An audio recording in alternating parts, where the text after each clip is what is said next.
Պարոն Խաչատրյան, Նիկոլ Փաշինյանը հայտարարում է, որ պատրաստ է ստորագրել Ադրբեջանի եւ Հայաստանի միջև խաղաղության համաձայնագրի համաձայնեցված տեքստը, բայց ադրբեջանական կողմից դեռ արձագանք չկա։ Դուք սա ինչպես եք գնահատում եւ արդյոք այսպես հայկական կողմը գնդակը նետում է դեպի ադրբեջանական դաշտ, նշելով, որ հիմա հերթը ձերն է, դուք պետք է ձեր հարցի պատասխանը տակ ստորագրման առումով, արդյոք սա ճնշման ձև է, որը հայկական կողմը փորձում է կիրառել։ Տեսեք, այո, երկարատև քննարկված խաղաղության պայմանագիրը համաձայնեցված է, այսինքն բոլոր կետերով համաձայնություն կա եւ Հայաստանի եւ Ադրբեջանի միջև։ Հետևաբար որևէ պատճառ չկա այս պայմանագիրը չստորագրել։ Տեղեկատվական էսկալացիոն պրոցեսներ կան, այո, հիմա, ապա տեղեկատվություն են անընդհատ տարածում իբր հայկական ուժերը ինչ-որ կրակ են բացել ինչ-որ միտեղից, ինչը բոլորի համար հասկանալի է, որ բացարձակ սուտ է, նման բան չի կարող լինել, եւ ցանկացած բանական մարդ, նույնիսկ ոչ Հայաստան Հանրապետության քաղաքացի, լավ հասկանում է, որ ինչու պետք է Հայաստանը կրակի ինչ-որ սահմանից այն կողմ։ Նման բան չի կարող լինել, նման բանը Հայաստանի շահերին հակասում է, Հայաստանի ազգային անվտանգությանն է հակասում եւ մենք գործընթաց ենք սկսել դեպի խաղաղություն եւ այս գործընթացում առավել եւս մենք ենք շահագրգռված եւ նման բան չի կարող լինել։ Հետևաբար ես կարծում եմ, որ միջազգային հանրությունը շատ լավ տեսնում է, որ սրանք այս հայտարարությունները բացարձակ սուտ են, ոչ մի խելամիտ տրամաբանող մարդ չի կարող անգամ մտածել, որ Հայաստանը կարող է կրակել։ Բայց Ադրբեջանը այդ ստերը տարածում է, ապա տեղեկատվություն, ինչ որ sense տեղեկատվական դաշտում էսկալացիաներ են անում, այսինքն կարծում եմ, որ խուսափում է պայմանագիր ստորագրելուց կամ ձգձգում է այդ ստորագրումը։ Նպատակը ո՞րն է պատճառը։ Տեսեք, գուցե Ադրբեջանին ձեռք չտալիս այս տարածաշրջանում խաղաղություն, գուցե դա նրա համար լծակ է, որոշակի ազդեցության լծակներ ունենալու տարածաշրջանի նկատմամբ եւ մի շարք ներքին իր խնդիրներով պայմանավորված, ներքին լսարանի հետ կապված խնդիրներ, ամեն ինչ կարող է լինել եւ ոչ թե կարող է լինել, այլ համակցված կարելի ասել նման խնդիրներ կան։ Բայց մենք մեր դիրքորոշման մեջ հաստատակամ ենք, մենք գնալու ենք այս խաղաղության ճանապարհով, այս պայմանագրի ստորագրմանը, այս տարածաշրջանում Հայաստանի եւ Ադրբեջանի միջև խաղաղությունը այլընտրանք չունի, չի կարող լինել։ Մենք գնալու ենք այս ճանապարհով եւ հուսով եմ, որ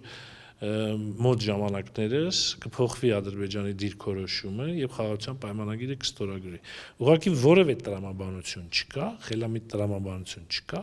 թե ինչու նրանք ձգձգում են այդ պայմանագրի ստորագրումը, որովհետեւ եթե համաձայնեցված է, երբեմն ընդունել են, որ այո, բոլոր կետերով համաձայնեցված է այս ամենը, այդ պայմանագիրը, հետեւաբար ինչու չեն ստորագրում։ Եթե չեն ստորագրում, ուրեմն նրանք այլ նպատակներ ունեն, նրանք ապակայունացնող գուցե նպատակներ ունեն եւ այդ նպատակները արդեն տեսանելի է ամբողջ աշխարհի համար եւ չեմ կարծում, որ Ադրբեջանը դրանով կարող է հեռու գնալ, կրկնում եմ, խաղաղության պայմանագրի ստորագրումը այլընտրանք չունի։ Ադրբեջանական կողմից հայտարարում են, որ կան նախապայմաններ, այսպես կոչված, որոնք Հայաստանը դեռ չի արել, մասնավորապես երեկ Բայրամովը դարձյալ բարձրաձայնեց սահմանադրության փոփոխության հարցը, նաև մի շարք այլ նախապայմանների մասին են խոսում, ապառազմականացման, ռևանշի բացակայության, ԵԱՀԿ Մինսկի խմբի համանախագահության լուծարման հարցը, ինչ եք կարծում, միգուցե այսպես Ադրբեջանը փորձում է այս նախապայմանները լուծել ձգձգելով պայմանագրի ստորագրումը։ Տեսեք, կա խաղաղության պայմանագիր, բոլոր կետերը խաղաղության համար այնտեղ նշված են եւ այդ բոլոր կետերը փոխադարձ կատարման ենթակա կետեր են, փոխադարձ։ Այդպիսի կետեր չկան, որ միայն պետք է Հայաստանը անի, Ադրբեջանը պետք է չանի։ Նման կետեր չկան։ Վստահություն ունենք Ադրբեջանը կանի, հաշվի առնելով նոյեմբերի 9-ի պայմանավորվածությունը։ Տեսեք, ահա, եւ հիմա, եթե նոր նախապայմանների առաջ քաշում, եւ տեսնում ենք, որ առաջ է քաշում, ամեն օր մի ինչ-որ նոր նախապայման է առաջ քաշում, դա ուղղակի ցանկացած բանակցային գործընթացի դեմ process է, որովհետև հնարավոր չի մի բանի շուրջ պայմանավորվես, այդ գործընթացը կավարտես, ամեն ինչի շուրջ պայմանավորվես, ասես օքեյ, եւ անցնի մի քանի օր դու ասես չէ, դες նայել։ Նման բան անգամ երկու հոգու միջև բանավոր պայմանավորվածության մեջ նման բաներ չեն կարող լինել։ Դրանք ընդունելի չեն եւ Ադրբեջանը նման պետություն, մեծ պետություն է եւ այսօր որ փորձում է նոր նախապայմաններ եւ այլ, դա որևէ մեկը չի կարող ընդունել եւ չի էլ ընդունի, հատկապես մենք չենք ընդունի։ Ինչ վերաբերում է ապառազմականացմանը, չգիտեմ եւ այլ նախապայմանների, այդ նախապայմանները նման նախապայմաններ պայմանագրում չկան, չէին էլ կարող լինել, ինչ պայման եղել է, երկուստեք քննարկվել է երկու կողմերի միջև, եկել են համաձայնության։ Այլ պայմաններ չեն կարող ուղղակի լինել։ Այլ պայմաններ Ադրբեջանը չի կարող մեզ առաջադրել։ Ինչ էլ հանրային դաշտում ասի, խոսի, բայց ինչպիսի պայմաններ որ եղել են, այդ բոլոր պայմանները համաձայնեցվել, քննարկվել են, փաստաթղթի ձևով գոյություն ունի։ Այլ պայմաններ ով կհելնի, ինչ կասի, դե պետքա սենց անեք, պետքա նենց անեք, պետքա ամիս ամսաթվերի անուններն է փոխեք, նման բան չի կարող լինել։ Հիմա Ադրբեջանը շատ բան կարող է ասել, բայց Ադրբեջանի խոսույթը պետք չէ այստեղ շատ տարածել։ Մենք մեր գործը արել ենք, պայմանագիրի շուրջ համաձայնության եկել ենք եւ մեր գործը էլի առաջ ենք տանելու։ Ամեն գնով այդ պայմանագիրը պետք է ստորագրվի եւ ստորագրվելու է։ Տարածաշրջանային ապաշրջափակման հարցը խաղաղության համաձայնագրի նախագծից դուրս եկավ, դա առանձին փաթեթով է այսպես կոչված քննարկվում, այս ընթացքում ադրբեջանական կողմը, նաև Ալիևը պարբերաբար հայտարարում են այսպես կոչված Զանգեզուրի միջանցքի բացման մասին եւ ասում, որ ուժով էլ լինի կբացեն։ Հիմա մի քանի օր շարունակ ադրբեջանական կողմը ապատեղեկատվություն է տարածում, որ մասնավորապես սահմանագոտու հարավարևելյան ուղղությամբ կրակոցներ են։ Ինչ է կարծում, նպատակը ո՞րն է, հող նախապատրաստելու այսպես ռազմական գործողությունների ճանապարհով միջանցք ստանալու, թե ոչ։ Հող է նախապատրաստում, լեգիտիմ իրավունք է ստեղծում, կեղծ, որ տեսեք հայերը ռևանշիստական ձգտումներ ունեն, նրանք թեև խաղաղության պայմանագրի շուրջ համաձայնվել են, սակայն իրականում այլ բան են անում, բայց դա նույնիսկ կրկնում եմ 10-րդ դասարանի երեխայի համար է անգամ ծիծաղելի, որտեղ մենք այսպես ունենք Եվրամիության քաղաքացիական առաքելության դիտորդներ եւ նրանք հստակ ֆիքսել են, որ որևէ բան սահմանին անհանգստացնող չկա, ընդհանրապես շարժ չկա։ Եվ այդ մարդիկ անկախ դիտորդներ են, որոնք իրենց կարծիքը տալիս են, արդեն Ադրբեջանը այնքան է ստել, որ կարիք էլ չկա ամեն օր այդ մարդիկ այդ հայտարարությունը անեն։ Բացի այդ, Հայաստանի Հանրապետության վարչապետի գրասենյակը արդեն երկար ժամանակ է, որ բոլոր նման դեպքերով կրկին կոչ է անում Ադրբեջանին ցանկացած կրակոցի միջադեպի պահով հետաքննության մեխանիզմներ ստեղծել եւ հետաքննել դեպքը եւ նշել, որ այն անիրատեսական եւ բարդ գործընթաց է։ Սրա վերաբերյալ ինչ կասեք։ Դե դրա վերաբերյալ ինչ որ բան է, շրջանցում են այդ հարցը, ինչ որ պղտորում են, հստակ երևում է, այո, ասում եք Ադրբեջանին վստահում եք թե չէ։ Ինչի մասին է խոսքը, վստահությունը գալիս է նրանից, որ մինչև իրավական մեխանիզմներ չլինեն, պայմանագիր չլինի կնքված եւ պայմանագրի ապահովման երաշխիքները չլինեն, ինչպես կարանք մենք Ադրբեջանին վստահենք։ Հանրության մեջ թույլ կարծիք է, որ մենք վստահում ենք, իրենք ոչ, մենք չենք վստահում։ Մենք չենք վստահում, բայց այլ տարբերակ չկա, երկընտրանք չկա։ Մենք պետք է կնքենք խաղաղության պայմանագիր եւ մենք պետք է ստեղծենք բոլոր այն մեխանիզմները, այդ պայմանագիրը, որպեսզի կյանքի կոչվի։ Եվ դա անելու ենք։ Ինչ վերաբերում է Սյունիքի Զանգեզուրի միջանցք կոչվածին, նման միջանցք ուժով որևէ մեկը չի կարող ստանալ, նման բան չի կարող լինել։ Ճանապարհները այո ըստ խաղաղության պայմանագրից հետո կապաշրջափակվեն Հայաստանի Հանրապետության սուվերեն ճանապարհներով այնպես ինչպես օրինակ տարբեր երկրի բեռնատարներն են անցնում տրանսպորտային միջոցներն են անցնում օրինակ հենց թուրքական բեռնատարները անարգել Հայաստանի Հանրապետությունով անցնում են երթևեկում են որևէ խնդիր չկա նույնպես կարող են նրանց բեռնատարները եւ տրանսպորտային միջոցները երթևեկեն եւ մեր նախանշած ճանապարհներով եթե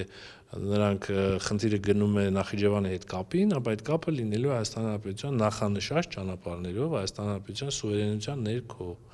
Եվ դա փոխադարձության սկզբունք է լինելու, եթե նրանք օգտվելու են մեր ճանապարհներից, ապա բնականաբար մենք էլ պետք է օգտվենք իրենց ճանապարհներից։ Խնդիրն այն է, որ ադրբեջանական խոսույթում այդ ճանապարհ կոչվածը կամ երկաթուղային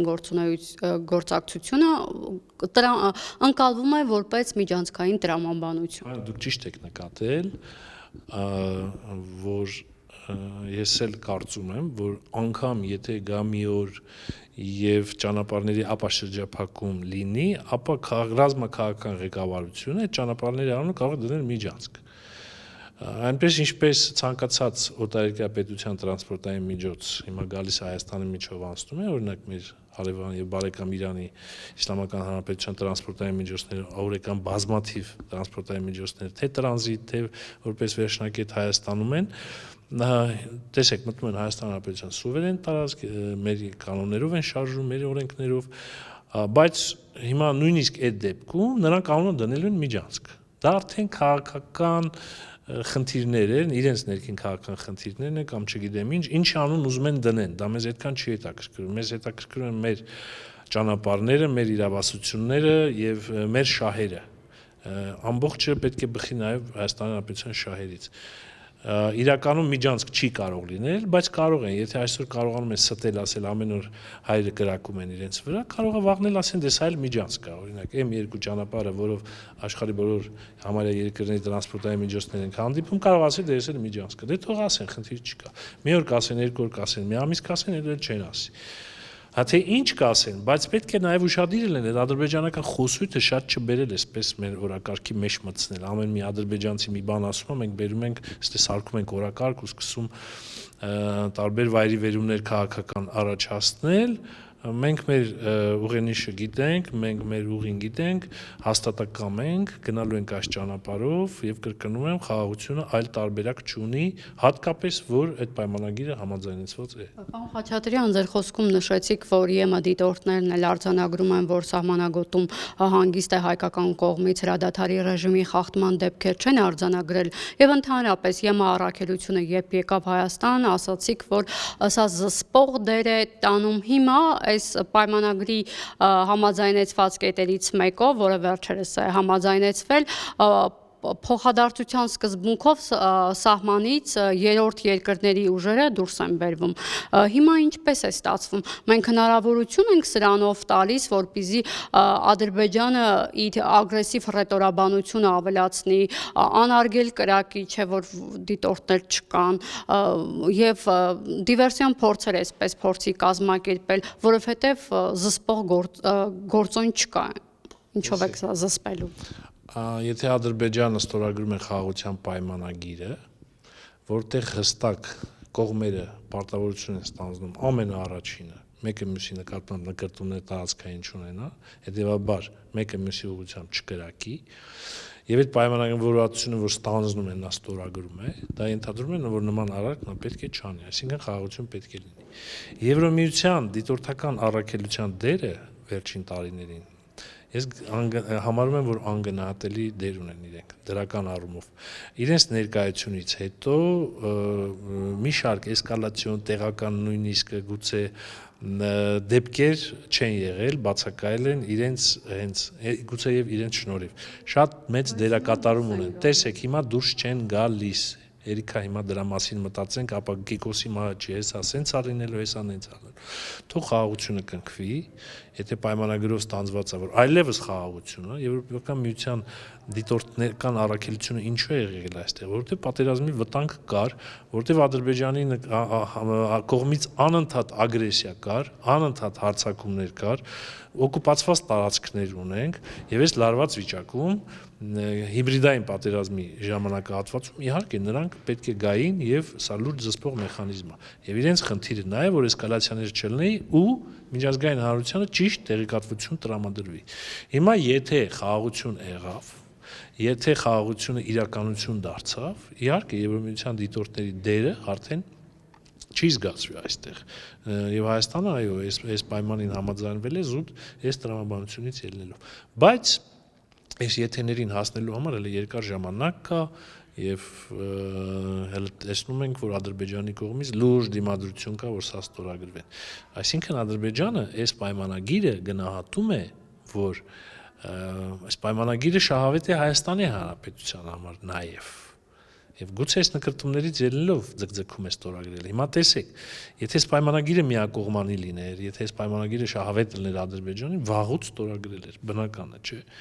Բայց քանի որ այս պայմանագիրը երկուստեք պարտավորություններ առաջացնում հավասար եւ նաեւ Հայաստանի շահերին է շատ օգտակար եւ դա բոլորը գիտակցում են,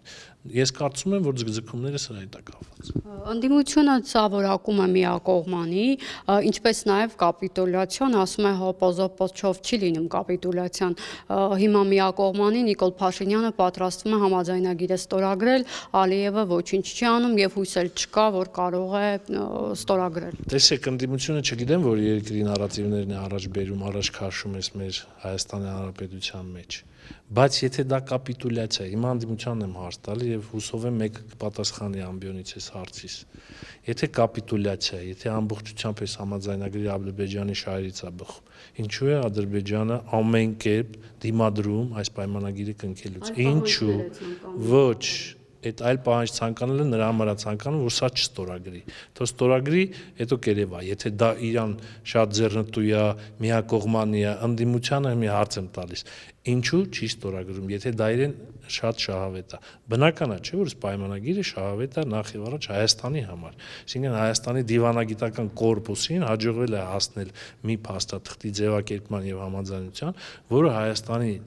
անվտանգային համակարգի Հայաստանի գուցե գոյաբանական խնդիրների լուծման այսօր ամենաճիշտ, ամենակարևոր ճանապարհն է։ Եվ սա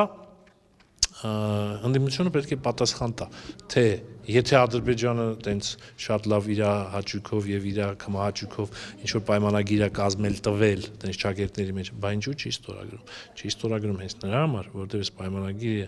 բխում է առաջինը հենց Հայաստանի Հանրապետության շահերից։ Եվ մեկ հարց էլ Փաշինյանը իր Facebook-յան էջում գրառում էր արել, որ ՊՆ-ին հանձնարարել է ոչ մի հրադադարի խախտում չանել, սա տարակարծությունների տեղիք տվեց, տարբեր մեկնաբանություններ են հնչում եւ հանրության մոտ շատերի մոտ այսպես հարց է առաջանում, եթե հակառակորդը հարձակվի կամ փորձի հրադադարը խախտել առաջ գալով Հայաստանի սուվերեն տարածքի ուղղությամբ, հայկական կողմը պատասխանելու է հրադադարը խախտելու է, թե ոչ։ Տեսեք, ասում եմ հրադադարի կանոնների խախտումներ չանեն, չէ՞, Հայաստանի Հանրապետության վարչապետի հանձնարարությունն է եղել հրադադարի կանոններ, այսինքն եթե հրադադար է, եթե որևէ տեղից կրակոց չկա, անվտանգությունը նորմալ վիճակում է, այսպես ասած, հետեւաբար հանձնարարել է, որ ավելի ուշադիր լինել, ավելի ուշիմ լինել եւ որևէ կերպ թույլ չտալ հրադադարի կանոնների խախտում։ Հրադադարի խախտում լինում են դեպքեր, կարող են լինել դեպքեր, երբ անզգուշությամբ այդպիսի դեպքեր եղել են, ինչ որ զինծառայող մի ուղղությամբ կրակ է բացել կամ չգիտեմ ինչ, չգիտեմ ոնց, որը որ տենց էսկալացիոն թեև մանր, բայց խնդիրներ է առաջացրել։ Նման բաներ շատ են եղել։ Վարչապետի հանձնարարականը հենց նորից կրկին, որ ուշադիր լինեն, որ նման բաներ երբևէ չկրկնվեն։ Բայց վարչապետը ասում է հրադադարի կանոններ, այսինքն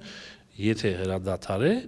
մենք ամեն ինչ կանենք այդ հրադադարը պահպանենք, բայց եթե բնականաբար Հայաստանի Հանրապետության սուվերեն տարածքի վրա հարձակում եղավ, ում կողմից էլ ուզում է լինի, բանակի Հայաստանի Հանրապետության զինված ուժերի պահանջն է, որպեսզի նրանք ապահովեն այդ անվտանգությունը Հայաստանի Հանրապետության սուվերենությունը եւ ինքնիշխանությունը։ Դա չի քննարկվում։ Իհարկե Հայաստանի Հանրապետության զինված ուժերը իրենց ուժերի ներածի չափով պաշտպանելու են Հայաստանի Հանրապետության սահմանները։ Վարչապետի ասածը չպետք է մանիպուլյացիայի ենթարկել։ Նա ասում է հրադադար է, հրադադարի կանոնները պահեք,